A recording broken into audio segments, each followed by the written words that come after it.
I'm Joe Wallace. And I'm Rob Wormowski. We're very tired. But we've got beer. Yes, we do. And we're here in Frankfurt, Germany, covering MusikMesse 2007. And it's a mess of music. Oh, yeah. About a very well-organized mess of music. Broken down individually by function into individual halls. Yeah, the guitars are with the guitars, the MIDI is with the MIDI, the sounds, the live sound is with the live sound. It's all very tasty. It's almost as if a very organized culture took charge of arranging the show. It never happened in America. No, it wouldn't. It's crazy. And if I drift, it's only because I'm watching a video on my screen right now of a guy named Craig Andreesen talking about a new German group called Kraftwerk, so just don't mind me. Anderton. Oh, I'm sorry? Yes. I believe it's Oh, Anderton. oh, Chris Anderton. Okay. Yes. No Johnny problem. Ramone and Anderville. Got it. Right. Yes. Yes. Roger that. There it goes. No. Yes. A new band from Germany called Kraftwerk. Not to be confused with the Power Station, which had Robert Palmer in it. We saw some stuff today. What kind of stuff? We saw basses, we saw guitars. I'd like to talk about the Aries basses. Aries is a small shop out of Stuttgart, Germany, and these guys have some beautiful handcrafted multi-string basses.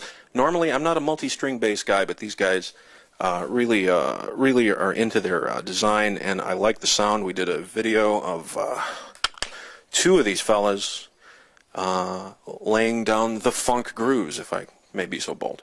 Did they bring the funk? They brought the funk. Very good. They did, and I also we also saw. This is actually pretty good. If you are a guitar freak, and if you're not, I don't know what you're watching this for. We saw a sacred object case, a big glass case, way the hell away from everything, that contained 10 red-colored original 1960s Fender guitars and basses, including something I've never even laid eyes on in my life, which is a Fender Bass 5, right next to a Fender Bass 6. And we did a nice montage of that, so watch for that on Gearwire.com. Well, if it's my turn, I spent a lot of time in the MIDI hall. And they had software, they had hardware, they even had microphones. For some reason, the microphones were in the MIDI hall. That's an organizational nuance I don't understand, but whatever. So we spent some time with the Rode Microphones people talking about some of their new products. They've got a new shotgun mic they were giving a sneak peek with, and I'll save that for later since they only wanted to talk about it briefly. They didn't want to go into too much detail. What they were talking in detail about was the upcoming Procaster mic, which is a successor to their Podcaster USB mic. The Procaster is basically the same microphone, except it's an XLR input instead of a USB-powered thing. And again, it's designed like the Podcaster for voice applications, and they say, yes, please, eat this microphone. They want you to eat it. They want you to stick it right down past the trachea and into the esophagus. So that's what you should do. And also saw TuneTrack's new Nashville expansion pack for Easy Drummer. That's a drum sound bank that was made with the help of Grammy winner Harry Stinson and Grammy-winning producer Chuck Ainley. And they're very, very proud of that. And they were Chuck quick. what? Ainley. Okay, thanks. Just checking. Sorry, did I mangle that? No, that's quite all right. Go right ahead. It's late and we're tired, but they were very quick to point out that the Nashville is not just country and western sounds. This is pop. This is sort of middle of the road sound. It's basically an organic drum sample and sound library.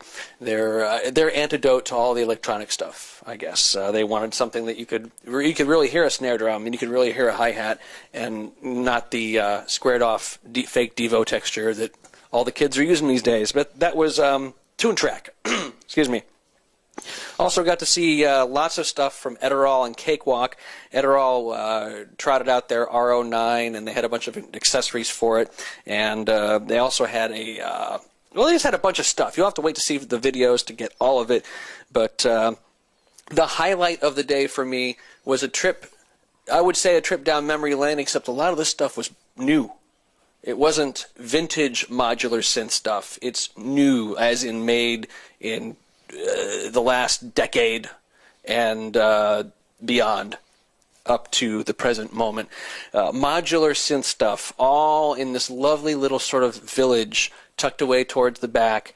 Just booth after booth after booth of beautiful modular synthesizer stuff. We had wires coming out of panels and twisty knobs and sliders and just beautiful, beautiful analog, not simulated analog, but real, honest-to-God analog signals coming out of the speakers. It was beautiful, and there is going to be a huge pile of these videos coming to a Gearwire screen near you.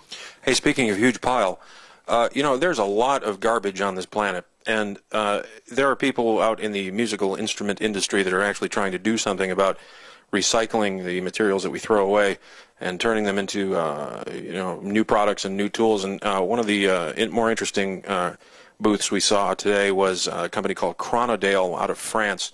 Kronodale is run by a guy by the name of Laurent Lagamba, and he took some time to show us some designs of electric guitars. Mainly the guitars were equipped with PAF-style humbucking pickups, but and sound-wise, you know, fell in that category. But their real strength was the visual design. What he did was he took the well, a European, also an American visual design of the universal symbol of recycling, the sort of triangle with arrows moving around it, and he made guitar bodies out of this design. It was pretty cool stuff, so watch for that too.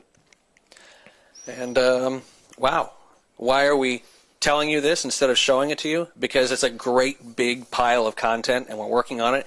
We've had plenty of technical difficulties, the least of which being our lovely, I don't know if you can see this behind us, our lovely see-through shower.